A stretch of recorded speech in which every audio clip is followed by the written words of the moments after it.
최대한 쉽게 그리고 재밌게 해라. 제일 어려운 거를 시키시더라고요.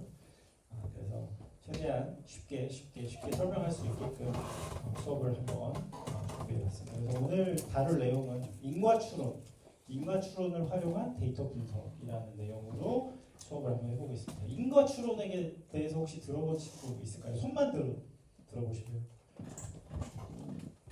아무도 안 들어요? 오늘 5째 줄까지는 숙제가 면제니까 제가 5째 줄까지는 질문을 엄청 많이 할 거예요. 그러니까 꼭 답변을 하셔야 돼요.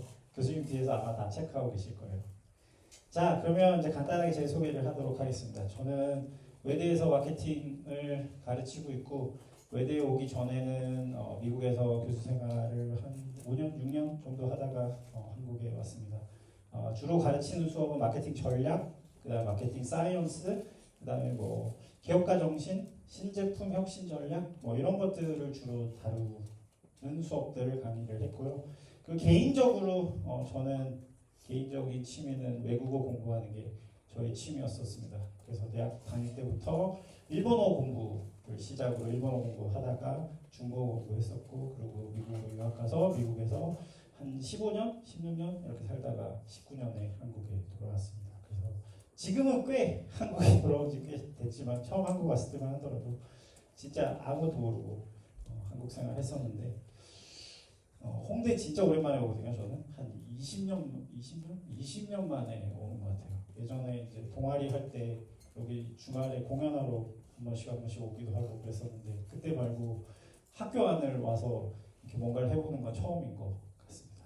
학교가 엄청 많이 바뀌었어요. 자, 그리고 이제 데이터 분석과 관련해서 제가 지도하는 학교 경영대 내에 이제 학회가 하나 있는데 퀀트 마케팅 학회라고 하는 학회를 지난 첫 해를 제외하고 2020년부터 계속 쭉 지도를 해봤고 주로 이제 데이터 분석과 관련된 연습을 하는 혹은 뭐 공모전을 준비를 한다거나 근데 단순히 그냥 데이터 분석만 하는 게 아니라 뭐 논문도 쓰기도 하고 다양한 것들 배우는 친구들을 항상 이렇게 조금씩 뽑아서 제 취미로 학생들을 지도해봤고 작년까지 상금 한 2,700만 원 정도. 그 뒤로는 카운트 안 하고 있긴 하지만 어쨌든 작년 이맘때쯤까지는 아마 상금을 꽤 많이 받았었습니다. 네, 그래서 제가 이제 수업 오늘 해드릴 거는 그 엑기스들을 모아서 간단한 것만 발표를 해보도록 하겠습니다. 자, 그러면 이제 데이터 분석 뭘까요? 어떤 게 데이터 분석일까요? 나는 데이터 분석이 뭐라고 생각한다. 자, 우리 저기 눈을 피한 친구. 인과추론을 안다고 했던 친구.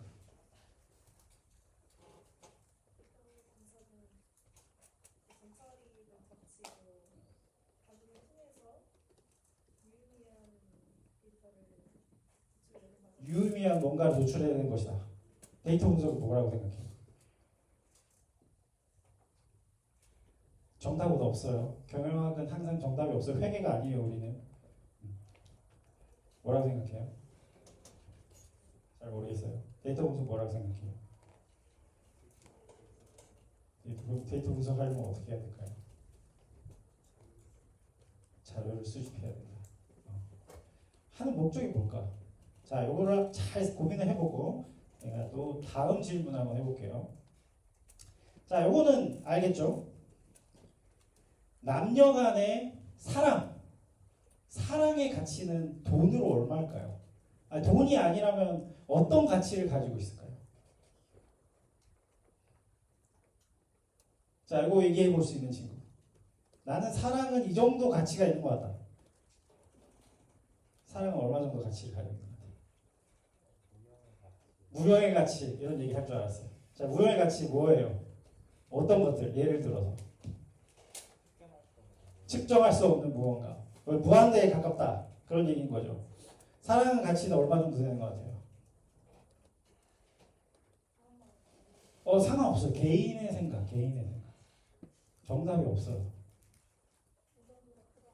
우정보다 되게 모호한데 나는 돈으로 얘기할 수 있다. 교수님께서 가산점 주세요. 손 든 친구들 얼마라고 생각해요? 50억. 왜 어떻게 50억이라는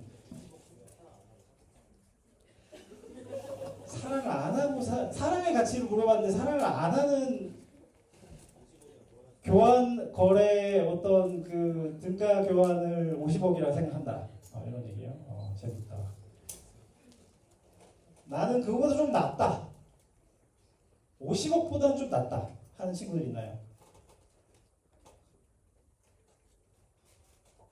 네. 3만 원. 사랑의 가치가 3만 원이다. 아메리카노 10잔이다. 밥 한 끼다. 사랑의 가치가 밥 한 끼다. 왜 그렇게 생각했어요? 한 끼로 사랑을 시작할 수 있고 사랑이 끝날 수 있고. 딱 한 번 일회성이다. 그렇게 생각하면 되는 거예요? 시작을 할 수 있다? 어떤 의도인지 잘 알겠어요. 또 각자 다른 거예요.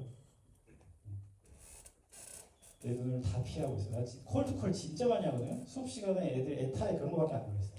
너무 많이 질문해요. 수업 듣지 마세요. 끝없이 질문해요. 근데 이제 쉬운 질문만 해요. 본인의 생각만 얘기하면 돼요. 상하이 가치 얼마인 것 같아요? 현실적인 얘기를 좀 해줘봐요. 50억, 무한대 이런 거 말고. 왜냐 50억 갖고 있는 사람 별로 많이 없어요. 우리나라에. 그지? 얼마 정도 될 것 같아요? 100만 원? 사나이 가치 100만 원이다? 교수님 사나이 가치가 얼마인 것 같으세요? 저요? 네. 이런 건 약속이 없었잖아요. 애드립입니다. 네. 연봉의 반? 연봉의 반. 교수님 연봉의 반. 뭔가 이렇게 측정할 수 있는 그런 돈이긴 하네요. 연봉의 반 정도 된다. 음식값 정도 되는 것 같다. 음식값도 근데 6,000원이면 나 혼자 먹는 음식값이잖아. 근사하게 어. 여기서 3개 시킬 수 있는 거. 여기서 3개씩 6,000원이? 3만 원이? 3개를 시킬 수 있나? 외대면 가능할 것 같아. 홍대는 힘들 것 같아. 좀 웃기죠, 그죠? 사랑의 가치. 그러면 이거를 정확하게 측정하려면 우리 어떤 질문을 해야 될까요? 측정을 해야 되잖아. 사랑의 가치를 측정해보고 싶잖아. 우리 분석을 해보고 싶어. 사랑의 진정한 가치를 돈으로 한번 표현해보고 싶어. 아니면 돈이 아닌 다른 뭔가 무형의 어떤 걸로 측정해보고 싶어. 그러면 어떤 질문을 던져야 될까요? 어떤 질문을 던지면 좋을까요? 사랑을 위해서 무엇을 포기할 수 있는 무엇을 포기할 수 있냐? 등가 교환의 개념과 비슷한 거긴 해요. 교환 거래에 있어서 내가 포기한 게 무엇냐를 얘기하는 거죠. 자, 요거와 관련된 일본의 보험회사에서 아주 재미난 설문조사를 한 적이 있어요. 그래서 20대에서 40대 독신 여성에게 원하는 남편의 연봉이 대략 얼마 정도이냐라는 질문을 했습니다. 자, 그래서 일반 남성, 사랑하지 않는 사람, 그냥 교환 관계에 있는 사람의 경우에는 초봉일 수도 있고 초봉이 아닐 수도 있고 대략 5,500만 원. 일본은 초봉이 되게 낮아요. 시작할 때 5,500만 원의 연봉을 버는 사람이라면 내가 이 사람과 결혼할 수 있겠다라는 설문의 답인 거죠. 그죠? 자, 그러면 이제 여기서 또 재미난 질문을 하나 했어요. 두 번째, 그러면 내가 사랑하는 사람일 때는 그 사람이 연봉이 얼마여도 괜찮을지에 대한 질문을 했어요. 그래서 질문을 했더니 확연히 낮죠. 그렇죠? 진짜 사랑하는 사람이에요. 진짜 사랑하는 사람. 진짜 사랑하는 사람한테 물어봤더니 2,700만 원이에요. 자, 그럼 이 돈이 과연 이 차이가 2,800만 원 정도 나거든요. 이 2,800만 원이 과연 그러면 사랑의 가치라고 생각을 해야 될까요? 어떻게 생각해야 될까요? 2,800만 원이 진정한 사랑의 가치라고 볼 수 있을까요? 볼 수 있다. 볼 수 없다. 왜 볼 수 없다라고 생각해요?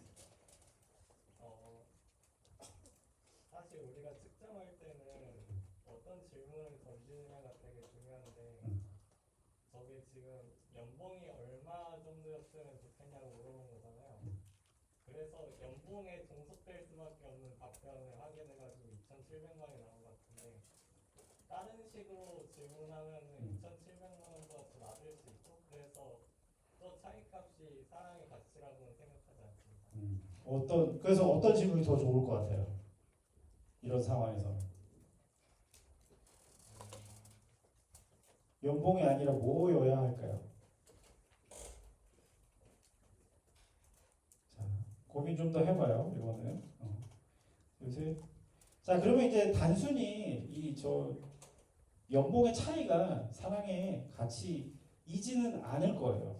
자 우리가 이제 기초 재무 수업을 들었다면 현재 가치에 대한 개념을 이해를 할 텐데 그럼 2,800만 원쯤 되는 돈의 현재 가치는 얼마나 될까요? 우리 결혼하면 보통 얼마나 살죠, 같이?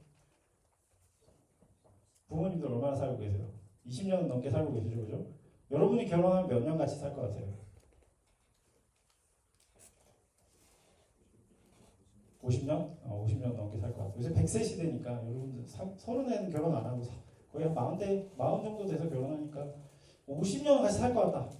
그래서 좀 더 보수적으로 그래서 잡아서 40년 정도 같이 산다라고 가정하고 보통 남자 일찍 죽잖아요. 그죠? 일찍 죽고 사라지니까 남자가 먼저 죽는 시간을 가정해서 한 40년 정도 같이 산다라고 가정했을 때 이제 어제 계산해봤어요. 다시 미국 돈으로 약 50만 불 정도의 현재 가치를 가지고 있어요. 자, 한국 돈으로 어제자 환율로 계산해 보니까 약 6억 9천만 원의 가치를 사랑하는 사람을 위해서 내가 포기할 수 있다라는 그런 얘기인 거죠. 그죠? 그럼 왜 6억 7천일까요? 왜 7억일까요? 왜 7억일까요? 7억이 의미하는 게 뭘까요? 그러면? 이제 분석을 해봤잖아. 그럴듯한 분석을.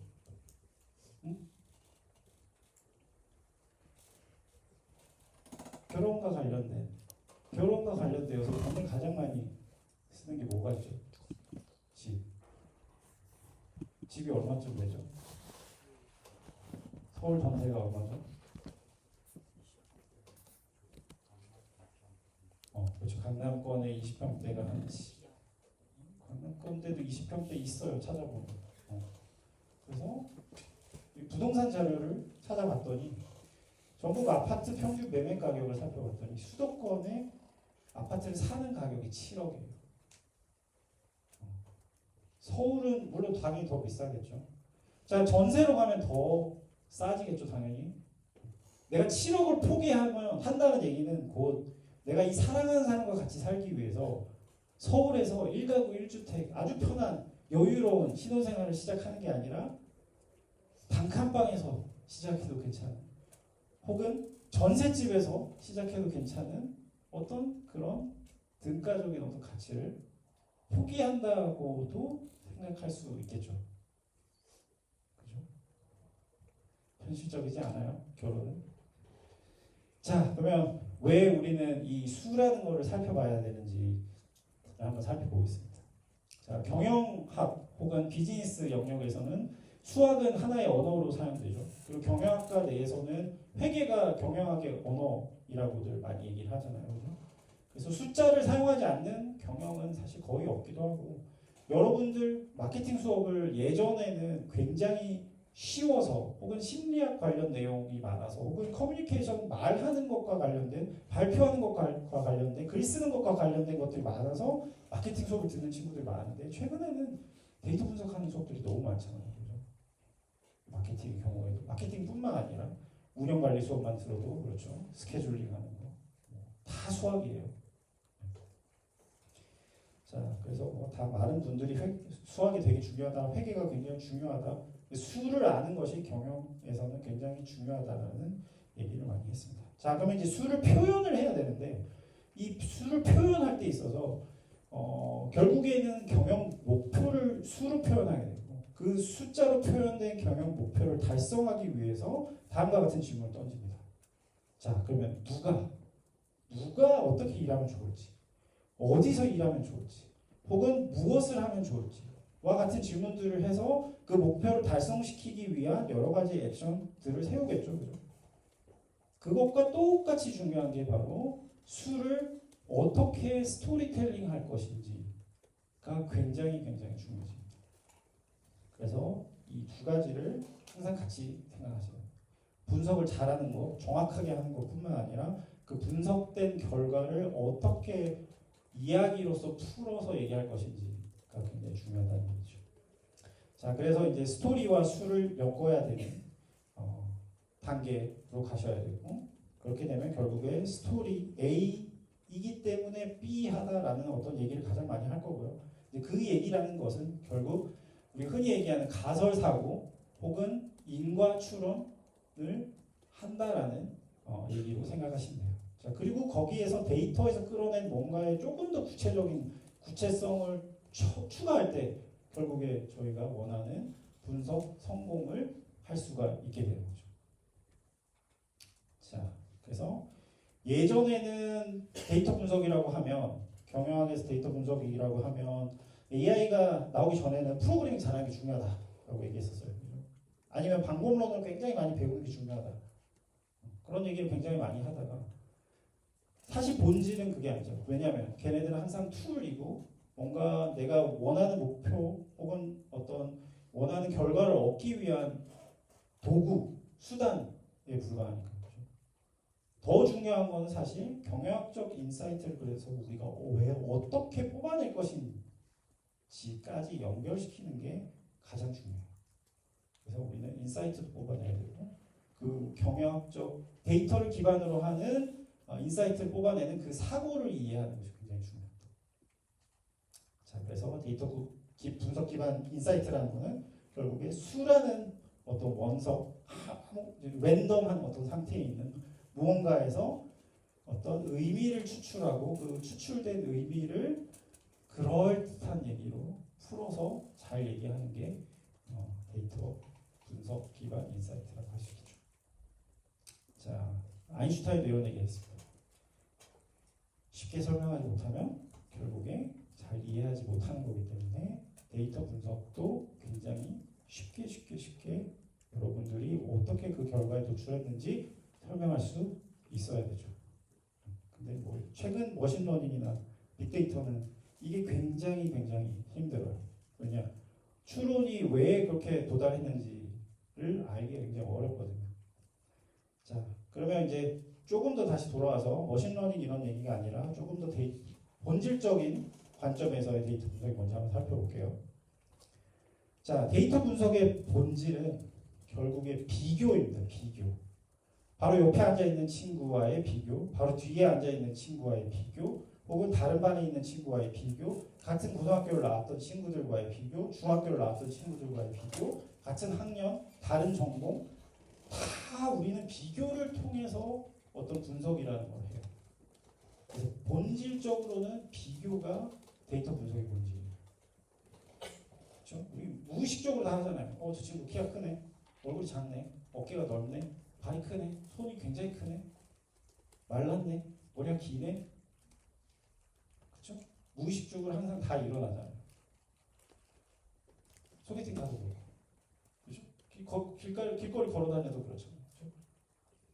자, 그래서 우리는 비교를 통해서 어떻게 의미 있는 것 뭔가를 추출해낼 수 있는지를 한번 살펴보도록 하겠습니다.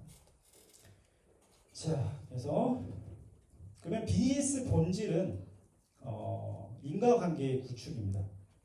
그래서 A라는 거를 하게 되면 우리는 B라는 결과를 원해. 자, 예를 들어서 광고비를 높이면 매출이 늘어날 거야 라는 가정을 하죠. 그럴듯한 가정이에요. 실제로 광고비를 더 많이 투입하면 그게 매출로 연결이 되죠. 매출이 연결되잖아요. 근데 대신에 예전에 우리 전통 매체였던 TV 광고의 경우에는 그 TV 광고의 효과가 굉장히 부정확했어요. 인과관계가 부정확해요. TV 광고를 높인다고 해서 매출이 꼭 연결되는 건 아니었어요. 그죠? 반면에 페이스북 광고의 경우에는 페이스북 광고의 로어스를 측정할 수 있잖아요. 그죠? 그래서 실제 우리가 쓴 광고비, 온라인 광고비가 매출로 어떻게 연결됐는지를 측정할 수 있어서 인과관계가 굉장히 이 경우에는 명확합니다.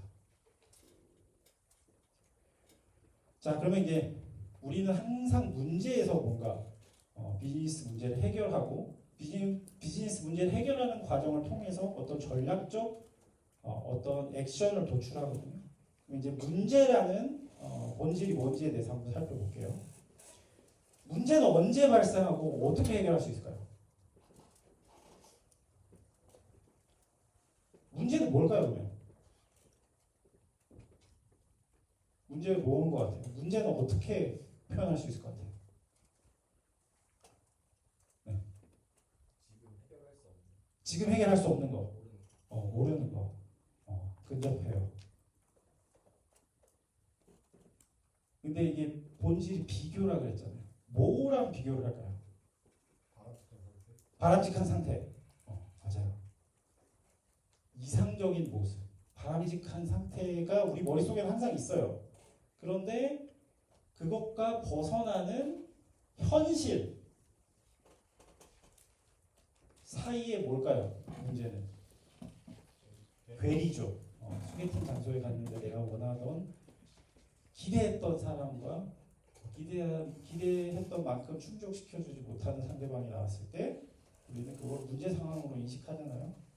내가 원하는 회사에 들어갔는데 그 회사에서 내가 원하던 혹은 기대하던 연봉을 제공하지 못할 때 혹은 연봉 상승이 일어나지 않을 때 우리는 그걸 문제 상황이라고 인식하잖아요. 그죠?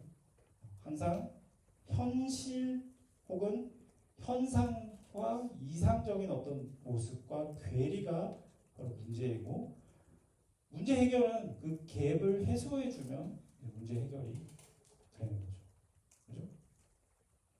자, 간단한 예예요. 뭐가 문제일까요?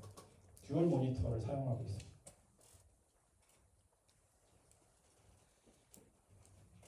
뭐가 문제예요? 하나 꺼진 것 같아요? 뭐 어떻게 된 것 같아요? 원래대로라면 이상적인 모습은 뭐죠? 둘 다 화면이 나와야 되겠죠, 그죠? 우리가 듀얼 모니터를 쓰는 이유잖아요, 그게. 그럼 이걸 어떻게 해결할 수 있을까요? 해결 방안.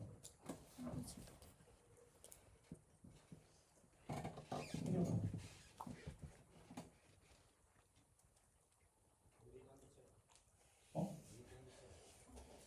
모니터 치운다 하나. 하나 치워버린다. 그것도 방법이에요, 맞아요. 하나만 쓴다. 왜냐? 우리가 뭐 예를 들면 우리가 노트북이 있다면 여전히 듀얼 모니터니까. 아니면 예전에는 하나만 썼으니까 좀 참으면 되는 거죠, 그죠? 그것도 하나의 해결 방법이에요. 또 연결선을 다시 한번 확인해 본다. 뺐다 꼈다 해보는 거죠, 그죠? 자, 그래도 해결 안 된다. AS 센터 부른다. 또 설정? 무슨 설정? 뭐 복제 설정 바꿔본다. 이것저것 해보겠죠. 그 다양한 여러 가지 노력들이 여러분들이 문제 해결을 하기 위해서 하는 노력들이에요. 여기 뭐 모니터를 안 쓰거나 아니면 모니터를 아예 새로 사거나 혹은 AS를 바꿔라. 자, 소개팅 상황이죠. 친구들이 어떻게 하고 있어요? 남자친구가 잘생겼다고 되게 부러워하죠. 그렇잖아요. 현실과 이상적인 모습 간의 괴리가 굉장히 큰 거죠. 왜냐? 내 남자친구는 오징어인데 친구 남자친구는 너무 잘생겼어요. 잘해준대. 그리고 자기한테 굉장히 친절하대, 다정하대. 내 남자친구는 안 그래. 그럼 뭐가 발생할까요? 문제가 발생하죠. 인생은 비교를 할 때 문제가 발생하잖아요.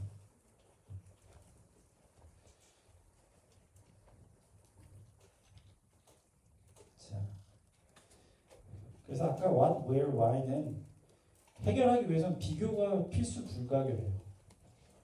how 같은 경우에는 결국에 정답이 없기 때문에 내가 어떤 전략을 선택하는지 혹은 어떤 전술을 선택해서 이 문제를 해결하려고 하는지에 대한 설명이기 때문에 인과관계가 아니에요. 그렇지만 what, where, why는 문제를 해결하기 위해서 우리가 꼭 해야 되는 질문들입니다. 자, 예를 들면 엑셀에서 분석을 통해 가지고 저스팟이야말로 되게 중요한 세그먼트야. 그러니까 우리는 저 세그먼트를 타겟팅을 해야 돼. 라는 결론 내릴 수가 있겠죠. 혹은 아까 사랑의 가치 예에서 봤듯이 왜라는 질문을 던질 수 있겠죠. 왜? 그래서 비교를 통해 가지고 사랑하니까 우리는 2,800만 원이라는 연봉의 차이를 극복하고 결혼할 수 있어 라는 어떤 인사이트 혹은 그게 실제로는 집을 포기하는 거야 라는 어떤 인사이트도 가져볼 수 있겠죠. 그죠? 비교를 통해서. 자, 그래서 이제 데이터 비교 전에는 꼭 검토해야 되는 사항들이 있습니다. 그 정확한 비교를 하기 위해서. 비교 대상에서 모인 자료들이 보통 동일한 조건에서 수집됐냐 안 됐냐 그 조건을 가지고 있느냐 없느냐가 굉장히 중요하고요. 그 다음에 비교 대상의 집단간 표본이 굉장히 동일하냐 균등한 그룹이냐 균질적인 그룹이냐 이질적인 그룹이냐 도 살펴봐야 되고 비교 대상 간의 차이가 실제적으로 의미가 있는 거냐 없는 거냐 통계적인 의미가 있는 거냐 없는 거냐 등을 살펴봐야 됩니다. 자, 이제 아까 사랑의 가치 예로 돌아가 보면 동일한 조건. 자, 저 설문조사를 3월, 5월 결혼식이 아주 많은 시즌에 하는 거랑 10월, 12월 결혼식이 별로 없는 시즌에 하는 거랑 결과가 어떻게 달라질까요? 달라지긴 하겠죠, 그죠? 3월, 5월은 결혼 너무 하고 싶을 거 아니에요. 친구들 계속 결혼하니까. 당연히 저게 더 증폭되거나 혹은 더 떨어지거나 할 수가 있겠죠. 집단 간 표본이 집단 내 동일하다. 저 독신 여성이 정규직 일을 하고 있는 여성이냐 혹은 일용직을 하고 있느냐 아니면 20대냐 30대냐에 따라서 마찬가지로 이 반응이 달라지겠죠. 생각하고 있는 가치관들이 다르고 상황이 다르고 조건들이 다를 테니까. 자, 그리고 비교 대상 간의 차이가 실제적 통계적으로 유의한 살펴봐야겠죠. 그래서 실제 저 2,800만 원 차이가 통계적으로 차이가 있는 건지 없는 건지를 테스트 해봐야겠죠. 그렇지 않고서 우리가 사랑의 가치 2,800만 원이 정말 큰 차이가 나는 거다라고 결론 짓기 힘들겠죠. 그죠? 자, 그래서 이제 가설 사고라는 걸 해야 되는데요. 저희가 이 가설 사고는 결국에 문제 해결을 위해서 하는 거고요. 문제 해결을 위해서 우리가 비교를 통해 여러 가지 전략들을 도출해 나왔잖아요. 그죠? 예에서. 자, 그게 이제 보통 우리가 하는 데이터 기반 최적 액션이에요. 그 액션들을 하기 위해서 과학적 분석들이 선행이 되어야 돼요. 그래서 A라는 걸 했을 때의 그룹의 반응, B라는 걸 했을 때 그룹의 반응이 다른 걸 살펴보는 거죠. 자, 그걸 하기 위해서 인과관계와 가설 사고 혹은 가설 검정을 머릿속에 가지면서 이것을 어떻게 데이터 분석을 통해 가지고 스토리로 풀어낼 것인지의 일련의 과정이 바로 과학적 사고에서 데이터 분석에서 기업 전략으로 연결되는 보통 흐름이라고 보면 될 거예요. 자, 그러면 이제 가설이 뭔지 한번 간단하게 살펴볼게요. 가설은 물음이라면 사회적인 문제가 될 수도 있고요. 기업의 문제일 수도 있고 우리가 뭐 연구를 하는 사람이라면 연구 문제일 수도 있고 그 연구 문제에 대한 아주 그럴듯한 답변 혹은 스토리를 가설이라고 해요. 머신러닝은 달라요. 머신러닝 그냥 데이터 때려넣고 예측해. 그래서 누가 더 뭘 할 건지 찾아내라고 데이터 분석하는 거잖아요. 실제 왜 그런지에 대해서는 관심도 없고 그렇죠? 그냥 단순히 데이터를 집어넣어서 분석해서 그래서 이런 그룹들이 훨씬 더 많이 어떤 우리 마케팅 목표나 혹은 우리 기업 전략에 더 잘 반응할 것 같아 라고 예측하는 거죠. 그래서 가설 사고는 그것과는 완전 정반대의 사고라고 생각하면 돼요. 그렇기 때문에 훨씬 더 시간도 절약할 수 있고 퀄리티도 굉장히 높고 그 다음에 과학적 추론이 가능해져. 자, 한번 가설 사고를 어떻게 하는지 실제로 한번 이해를 한번 들어볼게요. 자, 고령화 이슈, 사회적인 문제를 한번 예를 들어서 한번 살펴볼게요. 빈곤 고령층을 위한 서비스가 굉장히 많이 필요할 것 같아요. 앞으로 5년 혹은 10년. 왜냐하면 우리나라가 OECD 국가들 중에서 빈곤 고령층이 가장 많은 국가죠. 왜 본인을 가르칠까요? 빈곤 고령층이 될 것 같아요? 그치. 결혼 안 하고 그냥 보험 내고 그러면 빈곤 고령층이 될 혹은 독거 노인이 될 가능성이 아주 크겠죠. 근데 진짜 그래요. 진짜 빈곤 고령층이 굉장히 많아요, 우리나라는. 그래서 앞으로 10년 후면 정말 큰 사회 문제로 대두될 문제예요. 자, 그러면 이제 이 서비스를 만들기 위해서 가설을 한번 세워봅시다. 정부 지원 사업을 보조하는 민영 의료 혹은 재활 서비스를 하면 빈곤 고령층을 조금 빈곤 고령층이 가지는 문제점을 조금 덜어줄 수 있을 것 같다. 라고 생각할 수 있겠죠. 그런 걸 제한할 수 있을 거잖아요. 자, 그러기 위해서는 뭘 해야 될까요? 데이터 수집을 해야겠죠. 책도 읽고 영화도 보고 요양원도 가서 인터뷰도 해보고 병원도 가보고 설문도 하고 인터뷰도 하고 그 다음에 2차 자료도 모아야겠죠. 그리고 탐색적인 분석도 해야 될 거예요. 자, 그런 다음에 마지막에 하는 게 가설 검증을 하는 거예요. 우리가 생각하고 있는 가설. 그러면 예를 들면 58년 개띠가 중요하다더라. 58년 개띠가 은퇴한 베이비 부머들 중에 가장 많은 세대를 가지고 있는 인구 집단이 베이비 부머예요. 그러면 저 베이비 부머가 어떤 역할을 하느냐에 따라서 빈곤 고령층 문제를 해결하는데 굉장히 어떤 정책적인 제안을 할 수 있는 거잖아요. 예를 들면 그런 인사이트 혹은 그들을 타겟으로 하는 뭔가의 전략들, 뭔가의 새로운 서비스들을 출시한다면 기존에 가지고 있던 빈곤 고령층을 위한 서비스를 해소할 수 있겠죠. 자, 이런 거라고 생각하시면 돼요. 자, 하나 더 연습해 볼게요. 여러분들이 조금 더 상상 가능한 예로. 자, 여러분들이 편의점 점주라고 한번 생각해 봅시다. 세븐일레븐. 그래서 월요일 아침을 준비하고 있어요. 그래서 월요병에 걸린 직장인들을 타겟으로 하는 어떤 음식을 주문하면 좋을까요? 발주를 해야 되잖아요. 편의점 알바해본 친구 있어요? 한번 얘기해봐요. 보통 어떻게 해요? 발주를 어떻게 내려요?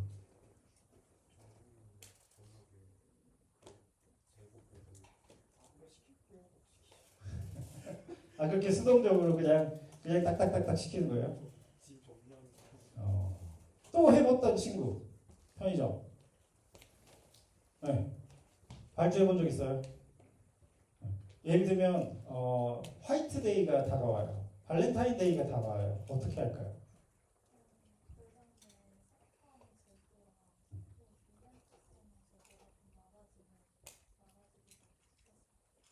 그렇겠죠. 당연히 그게 예측이 되겠죠. 수많은 여성들 혹은 남성들이 초콜릿 혹은 사탕을 굉장히 많이 사는 기간이 그 발렌타인 시즌 혹은 화이트데이 시즌이잖아요. 그죠? 자, 그래서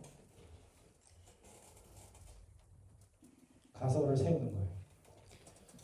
자, 월요병을 가진 사람들 혹은 직장인들은 누굴까요? 월요일 점심에 편의점을 찾는 회사 직원들은 아직 직장 혹은 사회생활로 돌아올 준비가 안 된 사람이다 라고 생각할 수 있겠죠. 그죠? 또 일기예보도 봐야겠죠. 내일 날씨가 오늘에 비해서 더 더워지면 편의점에 더 많이 올까요? 어떻게 될까요? 일기예보가 굉장히 정확하잖아요. 편의점에 있어서 매출에 있어서 어떤 것 같아요? 비가 오면 매출이 줄어들죠. 안 가죠. 굳이 편의점까지도 안 가요 사람들이. 자 그리고 간편하고 빠르게 혼밥할 수 있는 삼각김밥, 샌드위치, 초밥 같은 것들의 수요가 폭발할 것을 예측할 수 있겠죠. 그래서 실제로 더 주문하는 주문량이 달라지지 않아요? 요일에 따라서? 어땠어요? 매일 똑같았어요? 언제가 제일 많았어요? 예를 들면 샌드위치, 삼각김밥. 점심 때 당연히 많겠죠. 그죠? 요일별 차이는 있었어요? 신경 그냥 찍고 팔고 찍고 팔고 채워놓고. 자 POP 광고 물건 배치를 좀 바꿔본다.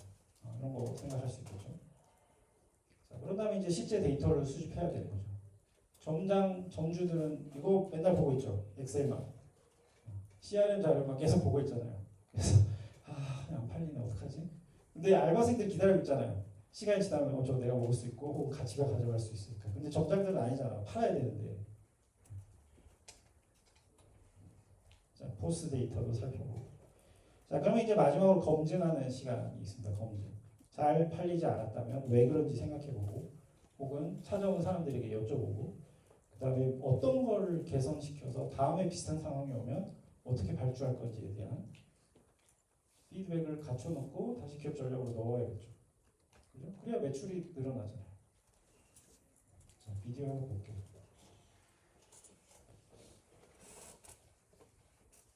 사장 3개월만 나는 내가 이렇게까지 쌓아놓은 일을 잘했네. 타고난 재능력인 나의 야구인 리즈파 아티스트랄까? 주말 오후 편의점에 젖살게 쇼호백 누군가를 기다리는 김규리 모션 5,000%. 우리 정보원 좋아해 사장 5개, 뷰티샵 3개, 코스피 2개, 주짓수 1개. 아무리 셔츠를 감춰본들 500 이하 작은 금지. 언산 암호의 존재감은 너무 싸려. 그래, 프로틴을 말하나? 물론이지. 우리 알바생들 같네. 와인 손님, 택배 손님, 고양이 간식 사는 손님, 요구르트 잔. 아니, 손님. 이게 어디로 갔냐? 천천히 찾으셔요. 동전만 주셔도 괜찮아요. 뭔 소리예요? 요즘 누가 현금 들고 다니고. 여기 카페에서 맨날 페다대죠? 아, 네. 하사장 3개월 만에 다 아는 거.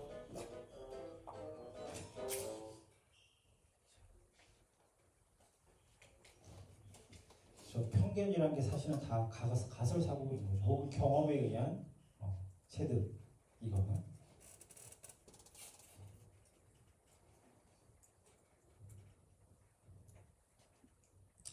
자, 그러면 이제 조금 더 다른 얘기를 해볼게요. 비슷한 얘기인데 조금 더 들어간 얘기를 해볼게요. 자, 인생의 성공. 성공 어떻게 측정할 수 있을까요? 아까는 사랑에 대해서 측정했잖아요. 성공은 어떻게 측정할 수 있을까요? 우리 여기는 한번 질문 받아볼까요? 성공 어떻게 측정하면 좋을까요? 뭐가 성공이라고 생각해요? 운이 좋아야 된다. 운을 측정할 수 있어야 된다. 운은 어떻게 측정할까요? 모르겠다. 뭘 어떻게 할 수 있을 것 같아요? 지금까지 모은 돈이 성공이다. 성공이 모은 것 같아요. 행복감을 얼마나 갖고 있는. 행복감을 얼마나 갖고 있나. 자기 전에 오늘 하루가 되게 좋았다는 생각이. 그럼 난 성공한 하루를 살았다. 인생을 살고 있다. 이렇게 생각할 수 있을까요? 성공한 인생 어떻게 측정할 수 있을까요? 좀 크게. 행복 지수 높아야 된다. 행복도 또 측정을 해야 되는 거긴 한데 다시 행복이 뭔 것 같아요? 혹은 성공이 뭔 것 같아요? 어떤 게 성공이에요? 남들이 봤을 때 성공했다. 또 비교다. 남들이 봤을 때 이거 성공했을 법한 뭔가를 해야 된다. 이런 거예요. 좀 다른 친구들. 그렇죠. 돈이 쌓여가면 행복하지. 맞아요. 그래서 통장 정리 안 그래도 어제 하고 왔어요. 다들 우리 아들 통장을 보면서 아 좋겠다. 돈이 쌓여가는 속도가 나랑은 차원이 다르네라고 하면서 어제 통장 정리를 했었어요. 그런 게 행복일 수도 있겠죠. 자, 2000년 1월 3일, 25년 전에, 25년 전. 저 때가 뭐냐면 제가 수능을 99년에 봤어요. 저는 00학번이에요. 그러면 고등학생이 고3 때 수능을 보고 방학 때 뭐 할지를 고민하던 시기였어요. 저는 뭘 했을까요? 염색을 했어요. 일단 머리를 길렀고 또 뭘 했을까요? 교수님 뭐 하셨어요? 수능 끝나고 저도 염색을 했던 것 같습니다. 염색. 귀는 뚫으셨어요? 귀는 안 뚫었어요. 귀는 안 뚫으셨어요. 2000년 1월에 제가 저희 아버지한테 용돈을 받아본 게 한 5손가락 안에 꼽을 정도로 아버지 용돈을 잘 안 주셨어요. 그런데 시험 본다 그러면 시험비는 내주시거나 책 산다 그러면 책, 학원 간다 그러면 학원비는 내주셨는데 희한하게도 저 때 자기가 배낭여행을 보내주겠대요. 너가 이제 대학을 가니까 배낭여행 다녀온 친구들 있어요? 어디 갔다 왔어요? 유럽 어디 갔다 왔어요? 프랑스, 영국, 독일, 이탈리아 한 30일 스페인 어디가 제일 좋았어요? 바르셀로나. 그렇지, 바르셀로나 좋지. 어디 갔다 왔어요? 호주. 배낭여행을? 워킹홀리데이지, 그지? 어디 있었어요? 멜번 어디? 멜번도 시내가 있고 저기 시골 있고 시티 쪽에 있었어요. 멜번 진짜 멋있는데. 또 배낭여행 간 친구들 2번밖에 없어? 말이 안 되는데. 배낭여행 갔다 왔어요?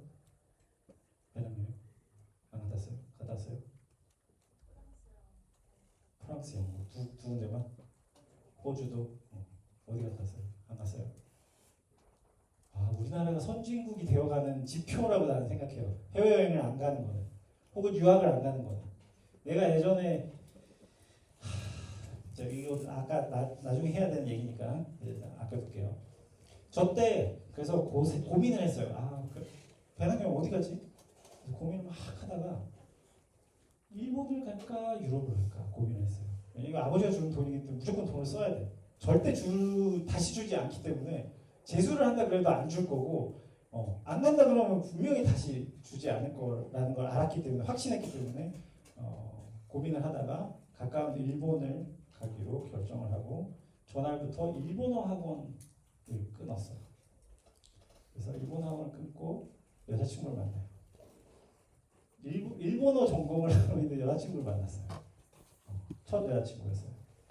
그래서 원래 일본에 대해서 아무 관심이 없었어요. 남자들 배낭여행 갈 때 뭐 관심이 있어서 가요? 그냥 가는 거 아니에요 보통? 그죠? 뭔가 그 거창한 목적의식 이런 거 있어서 가는 거 아니잖아요. 우리가 막 프랑스에 가서 독일에 가서 고성을 보는 거가 그렇게 딱히 관심 있는 여행 코스가 아닐 거예요. 아마.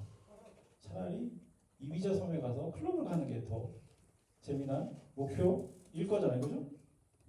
그래서 저 때 여자친구를 만나면서 본의 아니게 일본어 공부를 굉장히 오래 했어요. 그래서 여름까지 일본어 공부를 하다가 일본을 배낭여행을 다녀왔어요. 일본 전국 일주 비슷한 걸 하고 돌아왔더니 일본이 관심이 계속 가기 시작했어요. 그때부터 계속 이제 일본어 공부를 하는 거예요. JLPT 지금은 N으로 바뀌었지만 예전에는 4급, 3급, 2급, 1급 이렇게 1년에 딱 한 번밖에 시험 못 봤었거든요. 그렇게 하나씩 보면서 군대에서도 공부를 하고 그래서 2005년 3월에 일본으로 교환학생을 가는 비행기에 올랐었어요. 자, 그래서 만약에 항상 지금도 하는 질문이에요 나한테. 만약에 내가 일본을 가지 않고 유럽을 갔었으면 어땠을까요? 만약에 내가 일본을 가지 않고 미국을 갔었으면 어떡할까? 라는 질문을 항상 해봐요. What if question을 계속 해보는 거예요. 자, 그래서 이제 이 인과 추론에 있어서 제일 중요한 이 두 가지 개념인 사실과 반사실이라는 개념을 알아야 되는데 이걸 한번 설명해 볼게요. 자, 2005년 이게 뭐 어떤 의사결정할 때 선택의 문제가 아니라 이 선택에 의한 그 선택이 가져오는 어떤 효과에 대한 얘기를 하는 거예요. 그래서 2005년에 나로 돌아가서 실제로 나는 뭘 결정했어요? 일본으로 가는 걸 결정했죠. 그죠? 저게 사실이에요. 그리고 미국으로 가는 선택지, 미국으로 교환학생을 가는 선택지는 반사실인 거죠. 그죠? 근데 이게 문제가 비교를 할 수가 없어요. 내가 일본을 선택해버리면 미국으로 가는 선택지는 없어지잖아요. 그죠? 비가역적 선택이라는 거 하잖아요. 그래서 우리가 자 여러분 학적은 절대 바꿀 수 없잖아요. 그죠? 여러분들이 홍대로 왔으면 여러분 졸업하고 나면 홍대생이 되는 거예요. 그 사실은 바뀌지 않아요. 아 내가 재수를 했었으면 아 내가 공부 혹은 다른 학교를 지원했었으면 이게 안 되는 거잖아요. 그 나와 비교를 할 수 없다는 거예요. 자, 그게 사실과 반사실이에요. 자, 이걸 잘 기억하고 이 인과추론에 대해서 한번 살펴볼게요. 자, 인과추론 되게 빅데이터 시대에 의미 없어 보일 것 같기도 한데 왜 인과추론이 최근에 중요해졌냐면 이 어떤 인터벤션 혹은 어떤 정책, 어떤 예를 들면 전략이 실제로 집행이 됐을 때 그것이 가져오는 인과적인 효과를 측정하는 게 굉장히 중요하다라고 얘기를 많이 해요. 왜냐하면 아까도 얘기했지만 머신러닝은 프레딕션을 굉장히 잘해줘요. 그래서 데이터를 때려 넣었더니 얘가 몇 퍼센트 확률로 혹은 몇 퍼센트 더 나은 확률로 더 나은 예측을 해준다. 이런 결론을 굉장히 쉽게 내지만 왜 그렇게 했는지 혹은 그래서 그게 가지는 효과가 뭔지에 대한 설명은 절대 못 해주기 때문에 이 인과적인 추론을 하는 것도 똑같이 중요해졌어요. 그러면서 21년도에 노벨 경제학상을 이 데이비드 칼 교수님이랑 그 다음에 조슈아 잉그리스트 스탠포드 교수님 스탠포드 아니다. 이분이 유펜 그 다음에 궤도 인벤스 교수님이 스탠포드 교수님 이 세 분이 이 인과 추론과 관련된 연구를 바탕으로 노벨 경제학상을 받았어요. 불과 4년 전이에요. 자, 그래서 이제 인과 추론에 대해서 조금 더 깊이 한번 살펴볼게요. 자, 인과란 뭘까요? 자, 인과란 첫 번째 사건 혹은 원인이 다른 결과 혹은 결과를 낳을 때 동시적이거나 시간을 두고 발생하는 어떤 관계를 인과라고 해요. 실증주의자 데이비드 휴메이 한 얘기예요.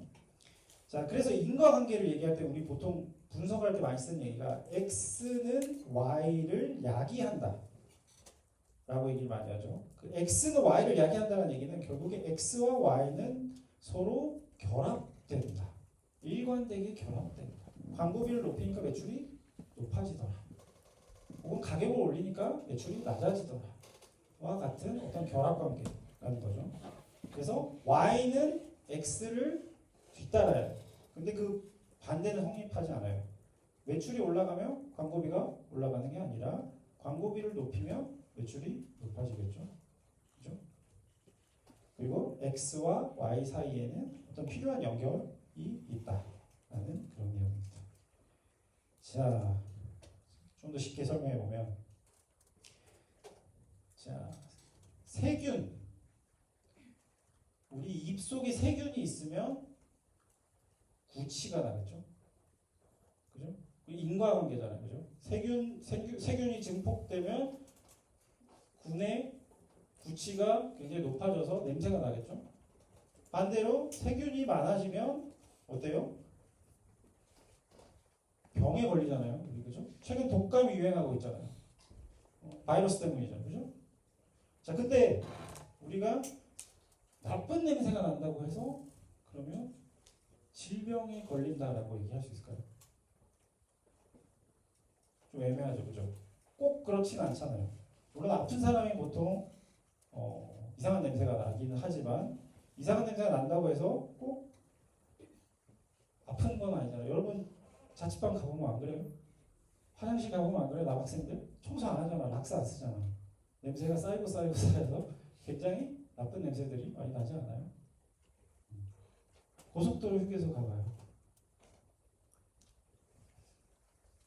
자, 누굴까요? 러시아 전제군주를 짜르라고 그러거든요. 자, 러시아 전제군주 짜르가 본인이 통치하는 제국 안에 질병이 막 들끓던 지방이 있었어요. 그래서 왜 그런지 살펴봤더니 의사가 가장 많은 곳이 저렇게 질병이 많이 발생합니다. 이 짜르는 어떤 결정을 내렸을까요? 의사를 죽였어요. 맞아요. 의사를 다 죽여버렸어요. 뭐를 착각한 걸까요? 인과관계. 그렇죠. 원인과 결과를 착각한 거죠. 질병이 많이 났다고 해서 그 질병을 치유해 줄 수 있는 의사를 죽여버린 거죠. 자, 초콜릿 소비와 노벨 문학상이 인과관계가 있을까요? 이것이 심지어 이 임팩트 팩터가 50이 넘는 NEJM, 뉴 잉글랜드 저널 오브 메디슨이라는 아주 유명한 학술지에 실린 논문이에요. 자, 살펴봤더니 초콜릿 컨섬션이 높은 국가들, 소비가 높은 국가들의 노벨 문학상 수상자 빈도수를 서로 비교해 봤더니 코릴레이션 값이 0.79예요. 아주 높은 확률로 관련이 있다는 것을 발견을 했어요. 시험 잘 보려면 초콜릿을 많이 먹어야겠죠. 이 다크 초콜릿을 먹어야 돼요. 폴리고너 성분이 있는 다크 초콜릿을 먹어야 되고 밀크 초콜릿을 먹으면 안 돼요. 아무튼 우리 저렇게 결론 내릴 수 있을까요? 초콜릿을 많이 먹으면 우리가 리포트를 더 잘 쓸 수 있다 라는 결론을 내릴 수 있을까요? 아니겠죠. 저건 왜 저렇게 됐을까요? 선진국일수록 돈이 많고 그래서 초콜릿 소비량이 높고 또 선진국일수록 교육 수준이 높으니까 문학상이 많을 것 같다. 그럴듯한 설명인 것 같긴 해요. 자, 그래서 이제 트위터 데이터예요. 2013년도 트위터 데이터를 살펴봤는데 빅데이터가 있다고 해서 꼭 마케팅 투자의 효과를 더 잘 이해할 수 있는 건 아니라는 것을 이 데이터 결과만 보더라도 알 수 있어요. 파란색은 트위터 비몰입자, 트위터 안 하는 사람, 거의 안 하는 사람. 이 오렌지색은 트위터에 굉장히 몰입되어서 뭔가를 하는 친구들. 그래서 봤더니 브랜드 호감도가 확연하게 차이가 나요. 근데 확연하게 차이가 난다고 해서 그러면 트위터에 광고를 많이 해야 한다는 근거가 될까요, 저게? 왜 안 될까요?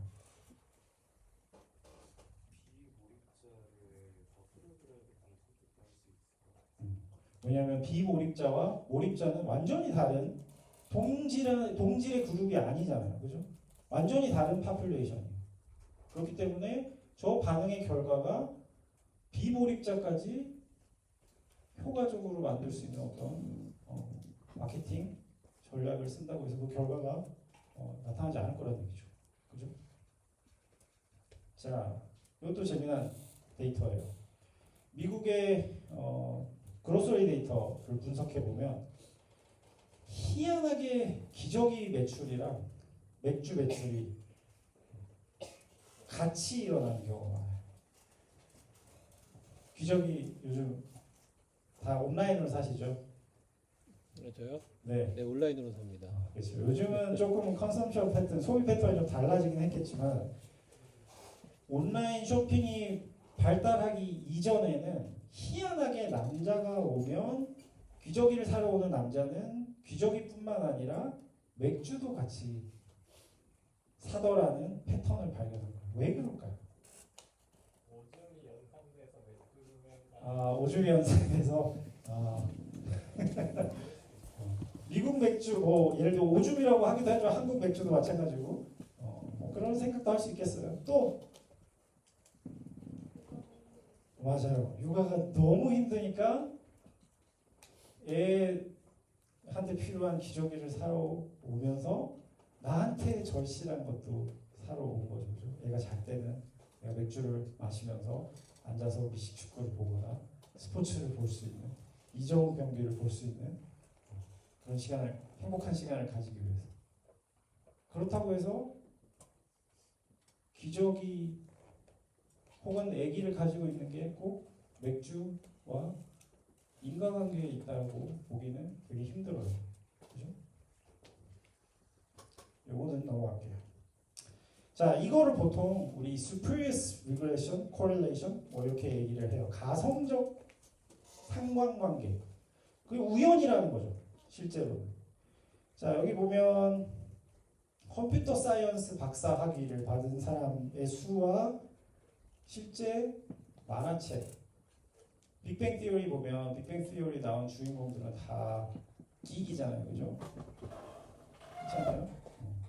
그 친구들이랑 어떤 편견과 실제 데이터를 살펴봤더니 근데 똑같아요. 그렇다고 해서 둘이 인과관계를 가졌다고 얘기하기 힘든 혹은 미국 대학의 학부 등록생이랑 실제 TV가 떨어진 TV에 닫힐 사람의 수를 비교해 봤더니 거의 perfect correlation. 그 다음에 샤크 어택이랑 토네이도 거의 비슷하죠. 토네이도랑 샤크랑 관련이 있어? 토네이도가 발생하면 상어들이 더 활발하게 움직이나? 라는 잘못된 결론을 내릴 가능성이 굉장히 크죠. 이 우연의 일치임에도 불구하고. 자, 첫 번째 우연의 일치, 코-무브먼트가 있어서 그랬다. 두 번째, 우리가 알지 못하는 어떤 제3의 변수가 있어서 얘네 둘 사이의 관계를 설명할 수 있는 뭔가가 있었을 것이다. 라고 생각해야겠죠. 자, 다른 질문을 하나 던져볼게요. 병원은 사람들을 더 건강하게 하나요? 자, NHIS 데이터를 살펴보면 병원 방문자랑 비방문자 간의 평균적인 건강함을 비교해봤더니 방문자는 오히려 비방문자보다 건강함의 정도가 더 낮더라. 그래서 이게 통계적으로 유의하더라라는 연구 결과를 찾아냈어요. 자, 그러면 우리는 병원은 사람들을 덜 건강하게 만든다 라고 얘기할 수 있을까요? 그래서 병원은 위험한 곳이다. 가면 안 된다. 이게 코로나가 터졌을 때 미국 사람들의 인식이었어요. 백신을 맞으면 안 된다. 백신은 과학적이지 않기 때문에 백신을 맞으면 안 된다라는 인식이었어요. 전형적인. 이게 맞을까요? 아니죠. 자, 이게 바로 선택 편향의 문제입니다. 자, 그래서 병원을 가는 사람들은 어떤 사람들일까요? 아픈 사람들. 얼마만큼 아픈 사람들? 얼마만큼 아플 때 병원에 가요? 자, 열이 한 38도 정도 났어요. 병원에 갈 것 같아요? 진짜? 38도인데 가?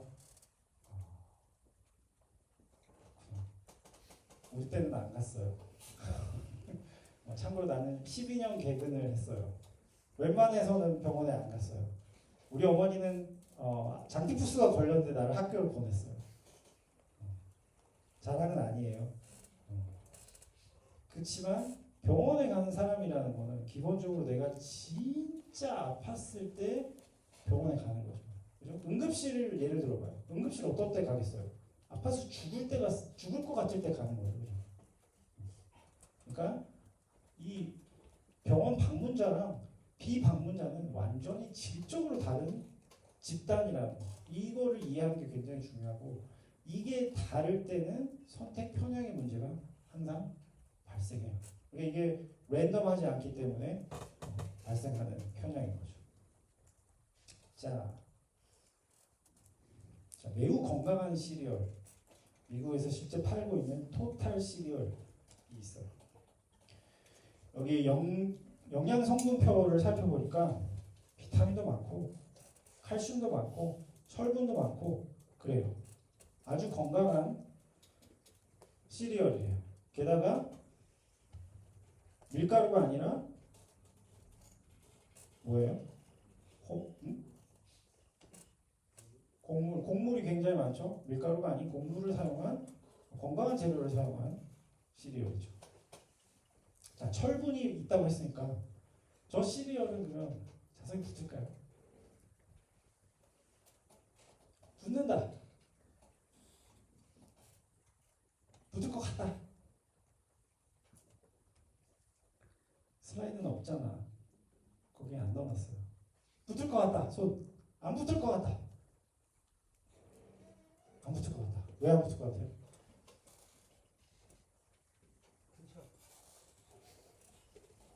그냥 내가 너무 확신에 차서 얘기하니까 안 붙을 것 같다 라고 생각한 거예요.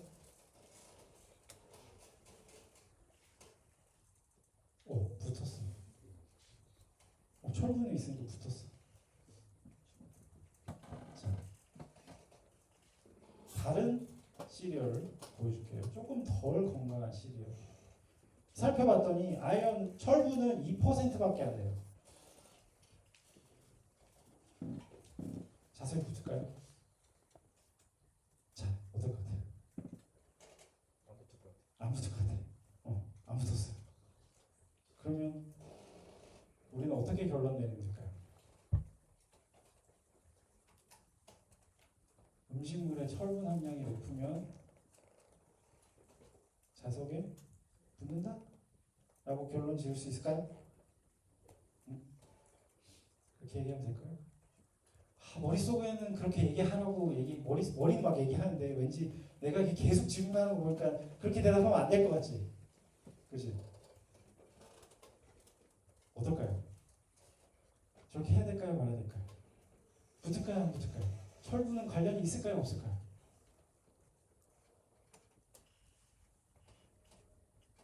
자, 두 그룹은 어떤 그룹이에요? 우리가 비교한 시리얼. 어떤 시리얼을 비교했어요? 완전히 다른 두 브랜드의 시리얼을 비교했잖아요. 그죠? 동일한 그룹의 비교가 아니라 동일한 집단의 비교가 아니라 아예 다른 제품을 비교했기 때문에 내가 미국에 간 거랑 내가 일본에 간 거를 비교를 한 것과 비슷한 거예요. 실제로는 그 일이 일어나지 않지만 우리가 진정한 비교를 하려면 토탈 시리얼 중에서 철분 함량을 높인 제품이랑 철분 함량을 낮춘 제품을 비교했을 때 철분 때문에 자석이 붙는다라는 결론을 내릴 수가 있게 되죠. 자, 이거 말고 기네스 펠트가 나온 영화인데 이건 더 모를 거예요. 자, 이휘재라는 그 개그맨 아저씨가 예전에 이걸로 유명해졌어요.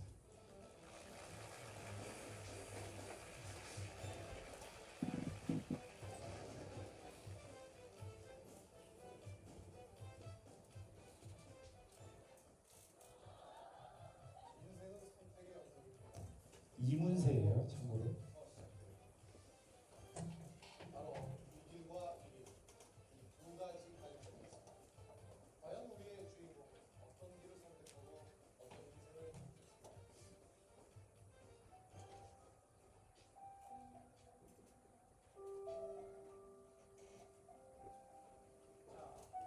시작길의 양갈래 길입니다. 과연 이휘재 주인공은 저 두 갈래길에서 어느 쪽을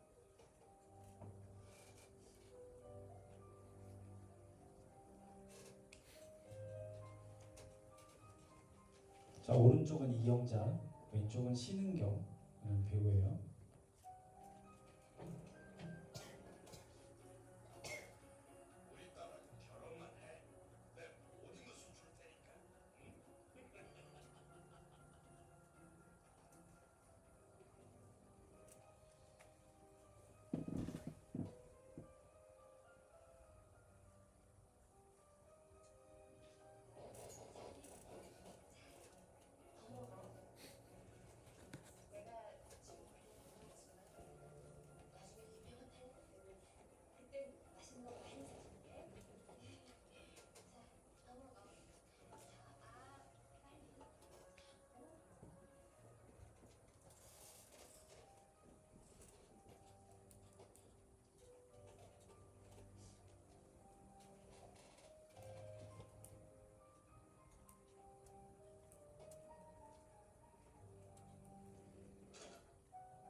극작은 이렇게 굉장히 어려운 초이스를 하게 만들어요. 완전 극과 극인. 그런 다음에 그 길을 선택했을 때의 인생의 결과, 혹은 다른 길을 선택했을 때의 인생의 결과를 보여주면서 뭔가 교훈적인 메시지를 보내려고 했던 그런 프로그램이에요. 굉장히 인기가 많았어요. 자, 이게 결국에 인과효과를 보는 거죠. 자, 요거는 좀 어려우니까 넘어가도록 할게요. 동질한 그룹을 찾아야만 실제로는 관측하기 어려운 반사실 중에서 최대한 비슷한 그룹을 찾아내서 그 그룹과 우리가 관심 있는 그룹과의 비교를 할 수 있기 때문에 요 얘기를 한 거예요. 자, 그러면 이제 교란 요인에 대해서 알아야 되는데 이게 데이터 분석할 때 진짜 중요하거든요. 여러분들 데이터 분석할 때 데이터가 교란되지 않았냐를 가정하는 것이 정말 중요해요. 안 그러면 여러분들이 하는 모든 분석의 추정값은 다 편향되어 있을 가능성이 크거든요. 자, 그 말인즉슨 이 T라는 처치가 어떤 Y라는 결과에 어떤 인과 효과를 미치는데 이 어떤 X라는 요인이 T에도 영향을 미치고 Y에도 영향을 미치지 않아야만 우리는 인과 효과를 얘기를 할 수 있거든요. 그렇기 때문에 이 교란 요인이 없어야 되고, 만약에 교란 요인이 존재를 한다면 이걸 항상 보정을 해야 돼요. 이게 그래서 분석이 굉장히 어려운 점이에요. 왜냐하면 특히나 이제 실험실 세팅이 아니라 사회과학이나 경영학, 정치학 이런 것들은 대부분 굉장히 많은 변수들이 서로 영향을 미치는 그런 상호작용 효과를 가지고 있는 사회에 살고 있기 때문에 이 교란 요인을 없애는 게 생각보다 쉽지가 않거든요. 자, 그렇기 위해서는 랜덤 샘플링 혹은 랜더마이제이션, 무작위 할당이 굉장히 중요한데 현실에서는 참 어려워요. 그래서 완전히 비슷한 동질적인 그룹을 비교를 해야 되는데 그게 랜덤해야 된다는 건데 이게 참 쉽지가 않아요. 자, 그래서 연구자들이 만들어낸 게 실험실에서 하는 완전 실험 상황, 모든 것을 통제한 실험 상황과 준실험, 관찰 연구 혹은 현장 실험과 같은 방법을 사용하기 시작했어요. 자, 실험실 실험은 간단해요. 무작위한 표본 아래 그룹을 두 개 나누는 거예요. 광고 1에 노출된 그룹, 광고 2에 노출된 그룹. 그래서 두 그룹 간의 차이를 비교를 하면 어떤 광고가 더 효과적인지 우리는 결론을 내릴 수가 있겠죠. 당연히 광고 2에 노출된 그룹이 관심도가 더 높으니까 광고 2가 훨씬 더 효과적이다라는 결론을 내릴 수가 있는 거죠.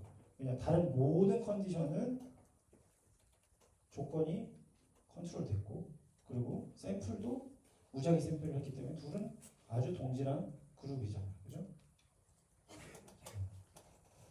자, 그래서 이제 실험 변수, 우리 대부분의 경영학에서 많이 사용되는 게 가격, 패키지 디자인, 진열 위치, 광고 테마, 광고비 이런 것들이 우리가 가장 많이 사용하는 실험 변수들이에요.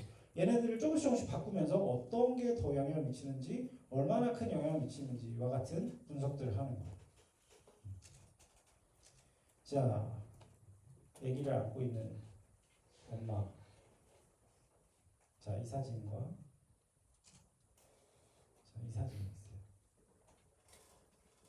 어떤 게 더 효과적일까요? 이걸 봤을 때 느낌은 어때요? 이건 어때요? 아니야? 고개를 왜 절레절레 왜 줬어요?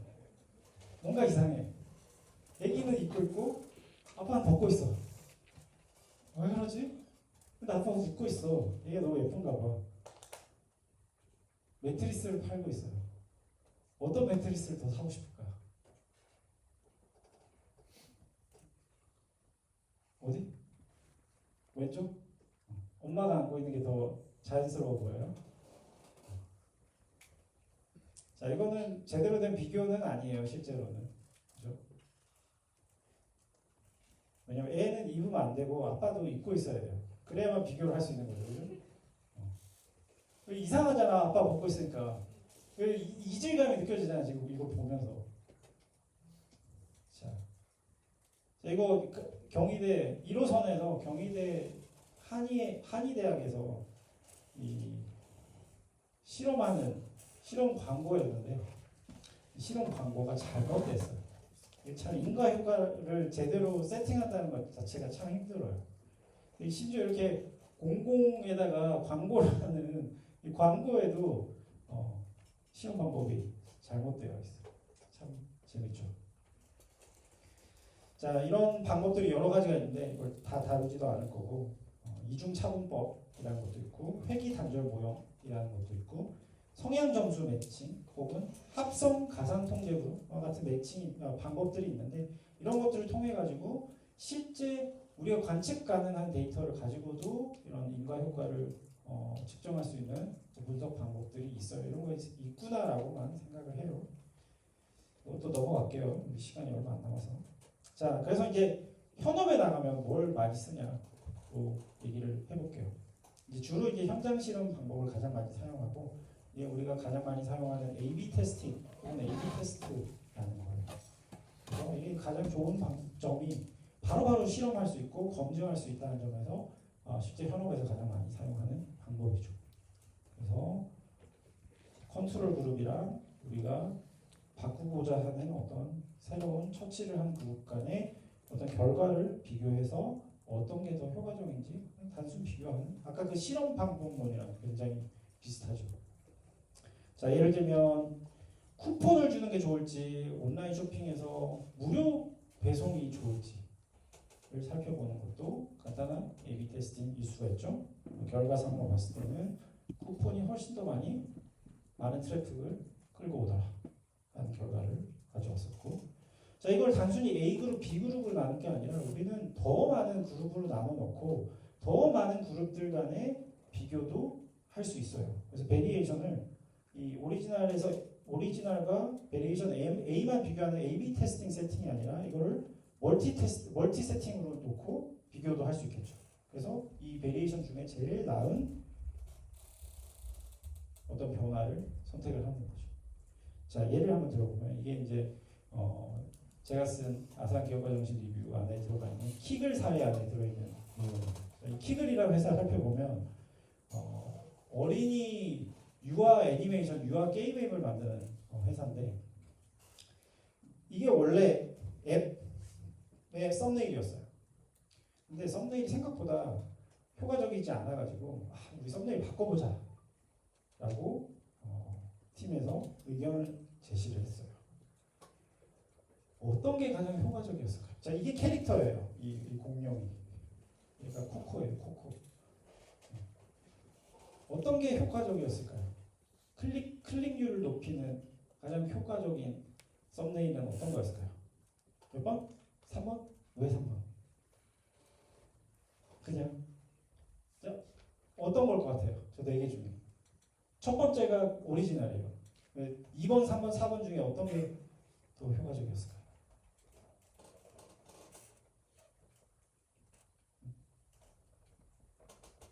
어떤 걸 더 잘 클릭할 것 같아요? 여러분이 4세와 한 7세 정도의 어린이라고 생각하고 뭘 더 잘 클릭할 것 같아요? 4번? 왜? 귀여워서? 공룡도 같이 있으니까? 살펴보면 3번이 제일 효과가 컸어요. 공룡이 있는 것보다 오히려 예쁘고 뭔가 화장하고 뭔가 이런 것들이 강조된 썸네일이 더 효과적이라는 걸 알았죠. 그리고 나서 썸네일을 바꿨어요. 실제로 이걸로. 간단하죠? 결과를 비교해보고 관측한 다음에 그걸 실제 집행하면 되는 거잖아요. 계속. 자, 또 어디 사용할 수 있을까요? 앱스토어 최적화. 여러분들이 앱스토어 처음 들어가면 보이는 앱들의 디자인이거든요. 이것도 다 최적화 과정을 통해 가지고 디자인된 디자인이에요. UX, UI 하시는 분들이. 온보딩 화면도 살짝 바꿔요. 폰트 사이즈 더 크게 했다가 굵게 했다가 한국어로 했다가 프로그레스 바도 마찬가지로 밑에 여기 하단에 얼마만큼 크게 차지할 것인지, 얇게 할 것인지, 굵게 할 것인지, 그라데이션을 넣을 것인지 말 것인지 등등. 이게 다 끊임없는 이 A/B 테스팅 과정입니다. 가설하고 검증하고 바꾸고, 가설하고 검증하고 바꾸고. UI 내비게이션 맞죠? 그 다음에 여러분들이 자주 보는 에타 안에 있는 배너 광고도 사실은 이것도 A/B 테스팅 거친 거예요. 어떻게 했을 때 더 많이 클릭하는지, 그래서 우리가 광고비를 더 많이 받을 수 있을지. 그렇죠? 그 다음에 게임에도 많죠. 인앱 보상 시스템 같은 거. 더 잘 클릭하게끔 만드는, 혹은 더 게임을 오래 하게끔 만드는 보상 시스템들이 하나 게임 안에 있잖아요. 그죠? 자, 실제 제품에도 많아요. 실제 제품도 보면 이렇게 요구르트 패키지에도 0% 지방이 쓰는 게 나을지 아니면 100% 무지방이라고 쓰는 것이 효과적일지. 이것도 테스트하지 않으면 알 수 없겠죠. 광고 소구의 차이니까. 그죠? 자, 어떤 제품 디자인이 더 잘 팔릴까요? 마요네즈 제품이요. 한국 소비자라면 어떤 걸 더 많이 할까요? 이거? 저거? 이거? 왜? 익숙해, 더 날씬해 보이고 왠지 마요네즈를 먹었음에도 불구하고 살이 조금 덜 찔 것 같고 몸매를 유지할 수 있을 것 같으니까 저런 패키지들을 많이 쓰잖아요, 실제로. 그죠? 땅콩버터도 저런 거 많죠. 살찌는 애들 저렇게 패키지 디자인을 되게 날씬하게 만들어가지고 살 안 찔 것처럼. 자, 그리고 타겟팅 광고에도 많이 활용이 됩니다. 물론 관심 있는 친구들이 없겠지만 혹시라도 내가 조금이라도 공부를 더 해보고 싶다 그러면 이런 참고 문헌들이 있으니까 이런 참고 문헌들을 살펴보도록 해요. 혹은 계량 경제학 수업을 들으면 돼요. 경제학과 가서 계량 경제 수업을 들으면 이 인과 추론을 최근에는 많이 다루니까 이거 한번 들어보도록 하세요. 자, 이제 오늘 비교를 계속 얘기했는데 한 가지 얘기해 주고 싶은 게 있어요. 여러분들 실제 뭔가 좋은 성과를 내기 위해서는 인생이 계속 뭔가 비교를 통해 가지고 더 나은 뭔가 결과를 만들어내는 거에 세팅이 되어 있어요. 모든 인생이. 대학을 오는 것도, 학교 와서 좋은 성적을 받는 것도, 이 시간에 굳이 수업에 들어와 가지고 앉아서 5째 줄에 앉아 있는 것도 마찬가지잖아요. 그죠? 근데 현실은 절대 반사실이 없어요. 팩추얼밖에 없어요. 한 번 선택하면 절대 돌릴 수가 없어요. 회귀 안 돼. 다시 살아나는 환생 이런 거 없어요. 딱 죽고 나면 죽는 거예요, 그냥. 눈 떴는데 다시 3살 때로 돌아가. 아니면 여러분들 수능 보기 전날로 돌아가. 이런 일은 발생하지 않아요. 여러분들은 딱 한 번 그냥 살다 우리는 가야 되는 거죠. 그럼 어떻게 해야 될까요? 우리 비교를 많이 해야 될까요? 제가 제일 좋아하는 축구 선수 중에 하나가 이재성이라는 친구인데, 이재성이 23년도에 저 N년자라는 얘기가 굉장히 인터넷에서 많이 얘기가 됐었어요. 자, 네티즌들이 저 얘기를 진짜 많이 했어요. 이재성이 N년만 더 어렸어도.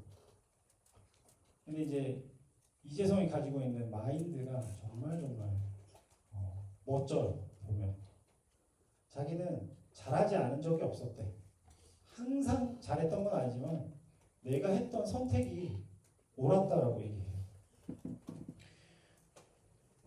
A에서 B로, B에서 C로, C에서 D로, D에서 E로 본인이 했던 시간의 순서대로 했던 선택들이 다 의미 있고 값졌다라는 얘기를 하는 거예요. 그래서 네티즌이 아무리 몇 년만 더 있었어도 이런 얘기가 본인에게는 크게 영향을 안 미치는 거예요. 왜냐? 나의 진정한 비교 상대는 누구예요? 과거의 나잖아요. 그죠? 남학생들 특히나 이제 머리 관리 잘해야 돼요. 선크림 열심히 발라야 돼요. 여러분들이 30대가 되고 40대가 되고 50대가 되면 진짜 후회하는 게 선크림 안 바르는 친구들. 그 다음에 머리 관리 안 한 친구들.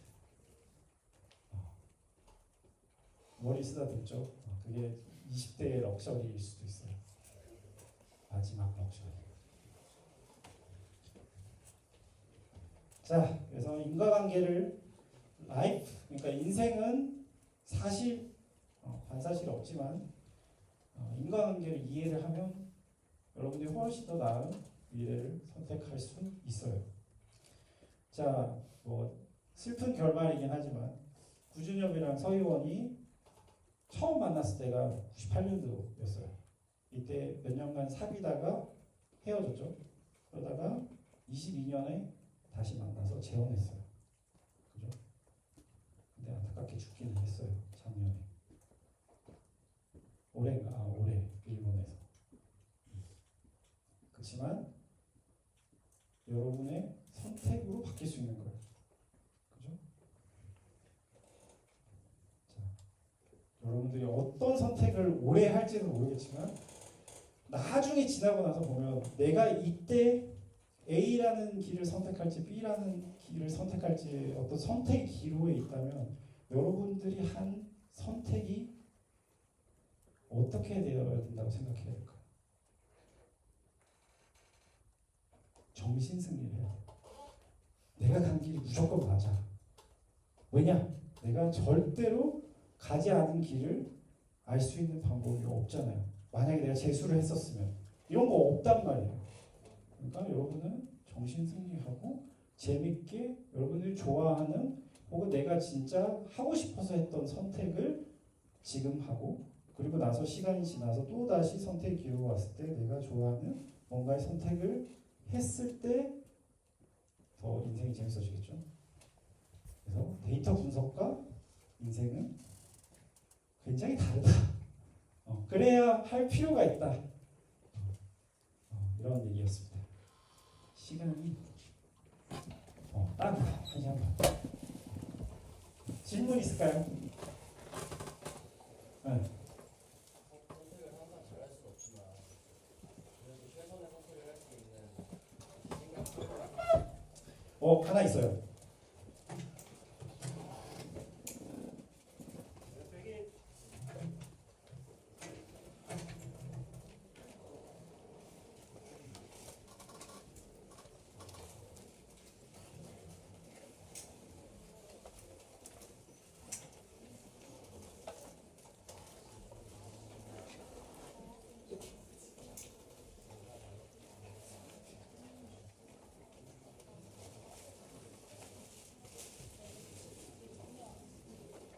제가 되게 좋아하는 관용어구예요. Connecting the Dots라는 관용어구인데, 자 여기에 나와 있는 이 점들이 뭘까요? 저 데이터라고 하고 있는 저 점들이 뭘까요? 선택 혹은 내가 했던 경험들이겠죠. 그리고 이것들이 뭔가 경험을 통해서 내가 그걸 인지하고 있으면 이게 정보가 되겠죠. 더 중요한 거는 얘네들을 선으로 연결할 때 커넥팅 더 다츠를 할 때 결국에 내가 했던 선택들이 의미가 있어지는, 이건 스티브 잡스도 이런 얘기를 했어요. 본인의 자서전 안에.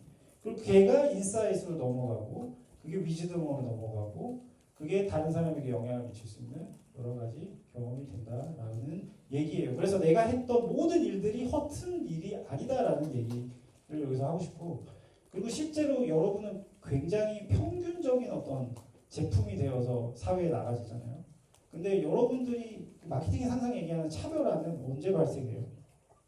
차별화는 결국에 내가 가지고 있는 역량이 다른 사람보다 더 뛰어나고 그게 굉장히 부각될 때 나타나는 거잖아요. 그 부각되는 차별화는 어디서 올까요? 다들 대치동에서 공부할 때, 목동에서 공부하고 있을 때 내가 딴짓했던 거의 경험이 오늘날 내가 하는 어떤 선택에 도움이 되는 순간이 오고 그게 좋은 결과로 이어지면 그게 굉장히 차별을 시켜줄 수 있는 포인트겠죠. 제가 이 특강 맡으면서 제 아들 친구의 엄마가 홍대에 나오셨어요. 그래서 홍대 특강을 가는데 학생들한테 뭔 얘기를 해야 될까요? 라고 질문을 했고, 모르겠는데요? 아무거나 하세요. 왜 저한테 물어보세요? 라고 그러셔가지고 그러면 홍대 학생들이 가지고 있는 되게 비슷한 특징은 뭘까요? 라고 얘기했더니 두 가지를 얘기해 주셨어요. 되게 유연하다. 되게 창의적이다. 좋은 얘기였어요, 그거는. 그런데 그렇기 때문에 방황한다. 그렇기 때문에 굉장히 잘 흔들린다. 그리고 그렇기 때문에 귀가 되게 팔랑귀다. 라는 얘기를 하셨어요. 그래서 굉장히 그 다음에 한 얘기가 굉장히 인사이트가 높았어요. 그래서 방황을 하다가 돌아오지 못하는 친구들이 굉장히 많대요. 돌아와서 내가 하던 거 다른 거를 계속 해야 되는데 그걸 안 하고 그냥 방황을 하다 사라지는 친구들이 굉장히 많대요. 그래서 그거 하지 말았으면 좋겠다라고 얘기를 굉장히 많이 하시더라고요. 난 그게 커넥팅 더 다시라고 생각해요. 여러분들 했던 과거의 수많은 선택들이 하나도 허튼 게 없다라는 거. 여기까지 할게요. 수고 많았어요.